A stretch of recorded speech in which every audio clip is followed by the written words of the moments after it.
Hall में हंसी ठिठोली का शोर गूंज रहा था। घर की छोटी बहू अंजलि की गोद भराई की रस्म चल रही थी। पूरा परिवार और रिश्तेदार जमा थे। बनारसी साड़ियों की सरसराहट और सोने के गहनों की चमक से कमरा दमक रहा था।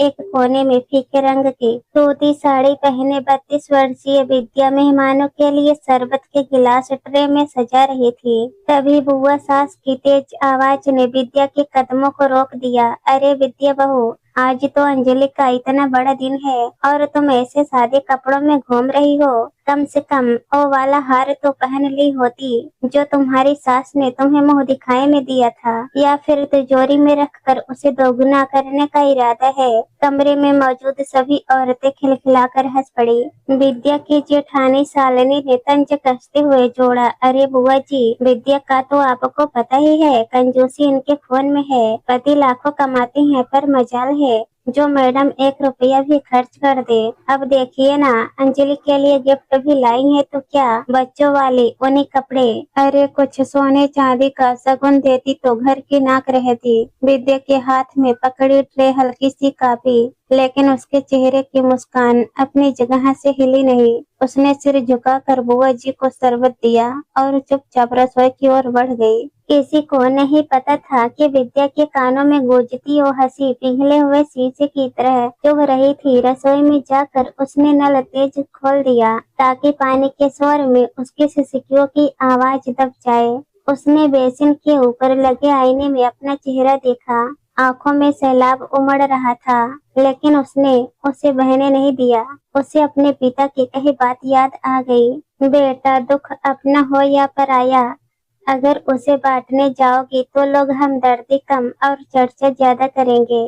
सच्चाई वो नहीं थी जो बाहर बैठे लोग सोच रहे थे। सच्चाई यह थी कि विद्या के पति आकाश का बिजनेस पिछले 1 साल से पूरी तरह डूब चुका था। आकाश ने अपनी सारी जमा पूंजी, यहाँ तक कि विद्या के गहने भी गिरवी रख दिए थे ताकि लेनदारों का मुंह बंद किया जा सके और घर में किसी को इस दिवालियापन की भनक न लगे। आकाश ने विद्या से कहा था, विद्या, अगर घर वालों को पता चला तो वे मदद तो शायद ही करे, लेकिन ताने मार कर जीना दुश्वार कर देंगे। मेरी इज्जत तुम्हारे हाथ में है। उस दिन के बाद से विद्या ने एक खामोश समझौता कर लिया था।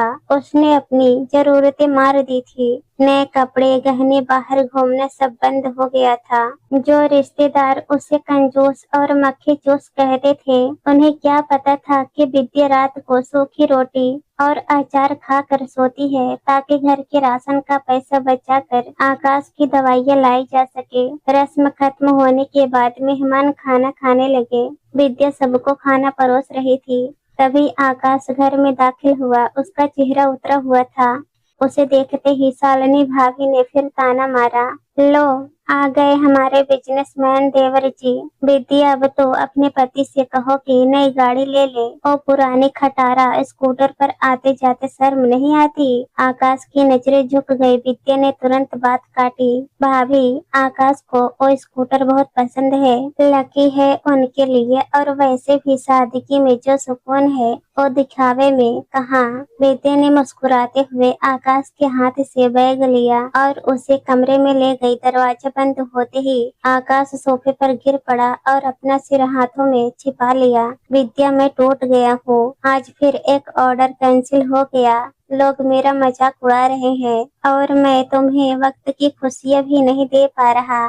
सब तुम्हें ताने मारते हैं और मैं बुत बना सुनता रहता हूँ। बता क्यों नहीं देती सबको कि मैं कंगाल हो चुका हूँ। आकाश की आवाज भर्रा गई। विद्या ने आकाश के पास बैठकर उसके सिर पर हाथ फेरा। बता कर क्या मिलेगा आकाश, अभी वो मुझे कंजूस कहते हैं। सच जानने के बाद वो हमें बेचारा कहेंगे। कंजूसी का ताना सहा जा सकता है पर दया की भीख नहीं। आप चिंता मत कीजिए, ये वक्त है, गुजर जाएगा। मैंने अपनी शिकायतें ईश्वर से की है, इंसानों से नहीं, क्योंकि इंसान घाव को तैरना जानते हैं, मरहम लगाना नहीं। आकाश ने विद्या को देखा। उसे साधारण सी सूती साड़ी में लिपटी वो औरत उसे दुनिया की सबसे अमीर और ताकतवर स्त्री लग रही थी। रात के सन्नाटे में जब सब सो गए, विद्या अपने कमरे के एक कोने में बने छोटे से मंदिर के सामने बैठी। वहाँ कोई नहीं था, न ताने मारने वाले रिश्तेदार, न लाचार पति, सिर्फ वो थी और उसका ईश्वर। तब जाकर उसकी आंखों से वो आंसुओं का बांध टूटा जिसे उसने दिन भर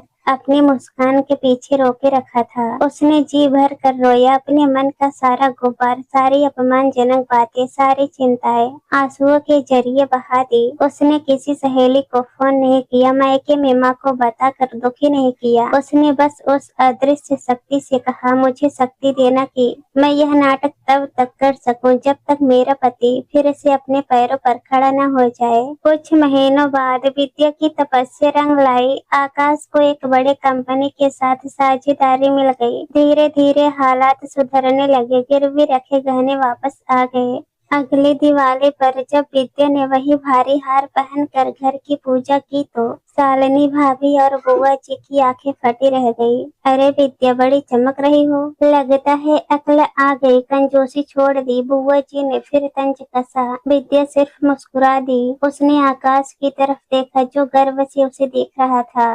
दोनों की आंखों में एक समझदारी थी। उन्होंने कभी किसी को नहीं बताया कि पिछले 2 साल उन्होंने किस नर्क में गुजारे थे। उस दिन विद्या को समझ आ गया था कि उसने जो चुप्पी साधे रखी थी उसी ने उसके घर के सम्मान को कवच बनकर बचाया था। अगर वह उस दिन रो धोकर सबको सच बता देती तो आज लोग उसकी सफलता पर ताली बजाने के बजाय उसके बुरे वक्त के किस्से चटखारे लेकर सुना रहे होते। दर्द का सबसे अच्छा साथी एकांत होता है।